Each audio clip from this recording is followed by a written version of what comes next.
বিশাল একটি রকেট যখন প্রচণ্ড শব্দ আর আগুন ছড়িয়ে আকাশ চিরে উপরে উঠে যায়, তখন কি আপনার মনে প্রশ্ন জাগে, এত ভারী একটা যান পৃথিবীর মহাকর্ষ বল কাটিয়ে কিভাবে মহাকাশে পৌঁছায়?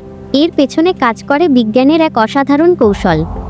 রকেট ওড়ার মূল মন্ত্র লুকিয়ে আছে বিজ্ঞানী স্যার আইজ্যাক নিউটনের তৃতীয় সূত্রে।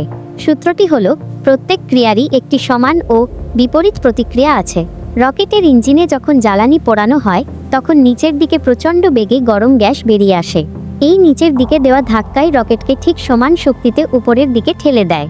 ঠিক যেমন একটা বেলুনের মুখ ছেড়ে দিলে বাতাস নিচের দিকে বের হয় আর বেলুনটা উপরের দিকে ছুটে যায়। তবে আকাশপথে যাওয়ার সময় রকেট কয়েকটি ধাপে কাজ করে। যখন একটি অংশের জ্বালানি শেষ হয়ে যায়, তখন সেটি মূল রকেট থেকে আলাদা হয়ে নিচে পড়ে যায়। এতে রকেটের ওজন অনেক কমে যায় এবং এটি আরও দ্রুত গতিতে ছুটতে পারে। শুধুমাত্র উপরে উঠলেই কিন্তু মহাকাশে টিকে থাকা যায় না। রকেটকে একটি নির্দিষ্ট গতি অর্জন করতে হয়, যাকে বলা হয় এসকেপ ভেলোসিটি বা মুক্তিবেগ। প্রতি সেকেন্ডে প্রায় 11.2 কিলোমিটার গতি অর্জনের পরই রকেট পৃথিবীর টান কাটিয়ে মহাকাশে স্থায়ী হতে পারে।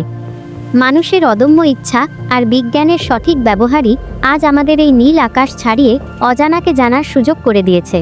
মহাকাশ বিজ্ঞানের এমন আরও রোমাঞ্চকর তথ্য জানতে আমাদের সাথেই থাকুন।